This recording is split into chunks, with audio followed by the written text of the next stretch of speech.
जरासंध कौन है? जरासंध वस्तुतः जन्म की दृष्टि से तो क्षत्रिय है, लेकिन संस्कार से राक्षस है। ये अपने पिता के यहाँ बड़े उपाय से जन्म लिया था। जिसके पिता को एक साधु ने, एक ऋषि ने फल दिया था कि भाई इस फल को अपनी पत्नियों को खिला देना तो तुम्हारी संतान हो जाएगी। और 2 पत्नियां थीं बृहद्रथ महाराज की। उन दोनों पत्नियों को आधा आधा फल खाने को मिल गया, तो बच्चा आधा आधा हो गया। एक माता के गर्भ से दायां भाग और दूसरी माता के गर्भ से बायां भाग। अब ये रानियां डर गई कि ये क्या अपशगुन है भाई, ये कौन सा बालक है। और मर गया बच्चा ना, आधा आधा कैसे जिंदा रहेगा, वो तो मर गया बच्चा, विकास ही नहीं हुआ ठीक से उसका।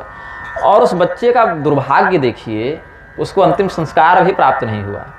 दासी को कह के सड़क पर फेंकवा दिया बच्चे के शरीर को। तो जरासंध के साथ अन्याय ही हुआ। चलो ठीक है, हम मरे बच्चा पैदा हुए तो एक सम्मानित संस्कार कर दो ना उसका। उतना तो पशु का भी बच्चा दिखता है तो कोई मिट्टी दे देता है थोड़ा सा।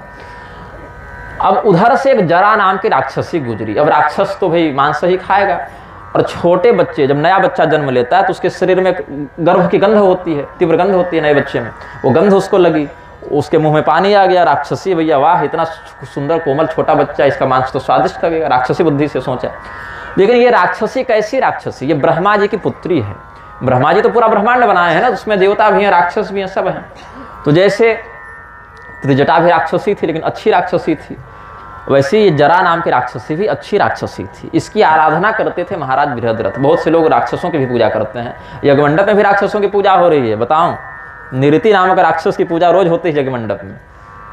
तो देवताओं की भी पूजा होती है राक्षसों की, क्योंकि वो पूजनीय राक्षसों में। विभीषण जी क्या हैं, प्रहलाद जी क्या हैं तो राक्षस कुल के ही, लेकिन वो सम्मानित होते हैं ना। तो निरति नामक एक राक्षस जो है वो दिक्पालों में आते हैं, तो देवताओं के ही समान उनकी पूजा होती है। राहु केतु क्या थे, राक्षसी थे ना, वो देवत्व के रूप में प्रतिष्ठित हुए।